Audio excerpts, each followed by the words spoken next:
he returned home after more than 2 decades, Ngugi wa Thiongo and the wife were attacked and seriously injured. The State versus Richard Maita and others. This is Case Files.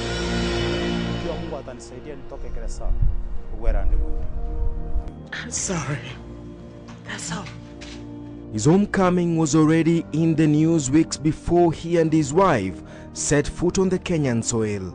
Weeks before their return, this man, John Kiragu Shege, was in constant communication with the couple.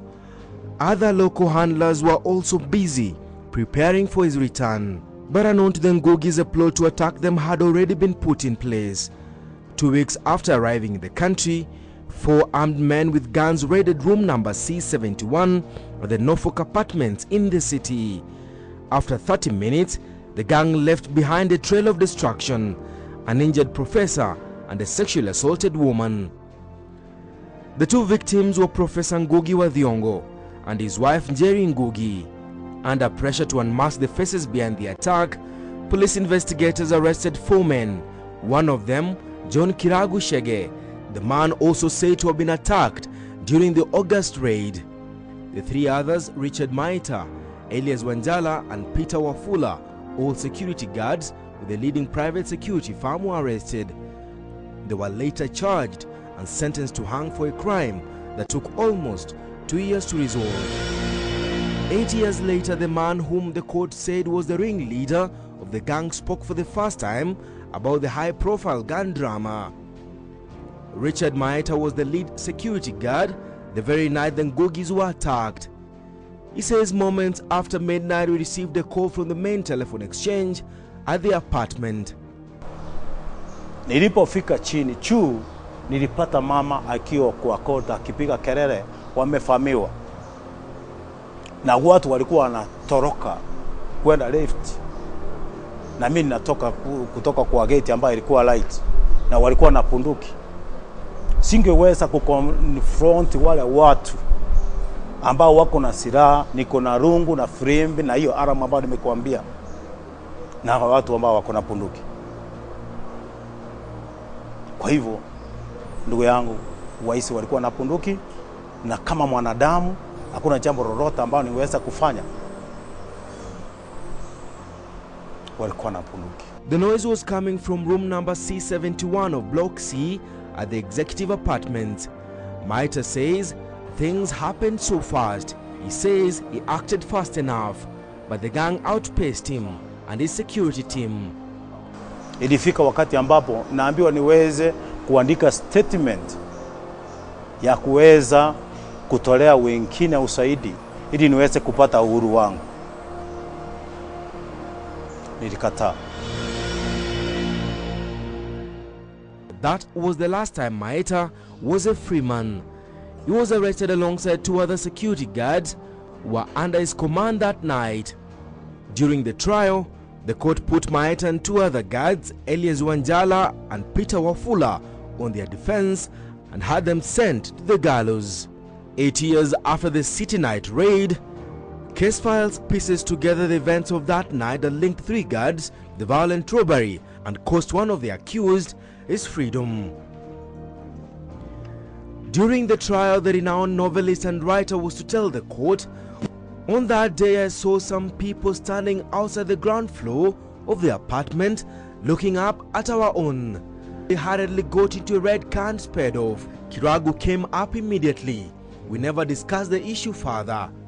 At exactly 12 p.m. that night, and still in the company of Kiragu and his wife, Ngugi wa Thiongo told the court that as Kiragu opened the door to leave their room, 4 men emerged.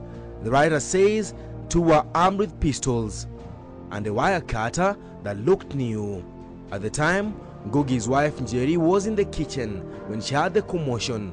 Njeri was later to tell the court, "One of them pushed me into the kitchen and repeatedly raped me. At some point I was looking at my husband. I was worried they could attack him."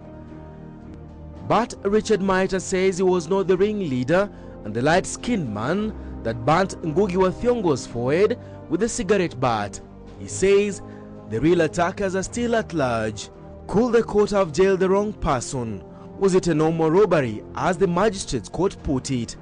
Did someone somewhere plan and pay for the attack on the couple? The court says the three accused men gave contradictory statements to the court and the police before and during the trial. But Maeta, the only convict who spoke to case files, says the real planners and attackers are still out there. Paka ilipofika tarehe 16 usiku ndio nilipelekwa Ngong Forest na nikaweza kupiwa.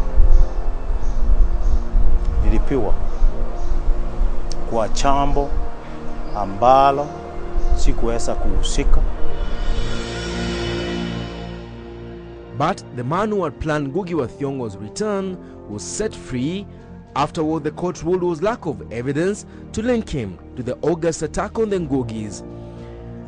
But his personal driver at the moment told the court that Kiragu was linked to the attack.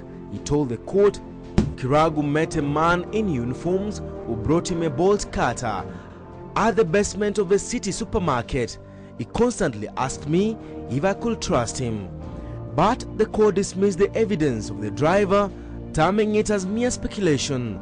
Before setting Johnny Kiragu free, Senior Principal Magistrate Julio Seco said, "My finding is it is a case based on suspicion, and suspicion, however strong, remains suspicion and cannot form the basis of conviction."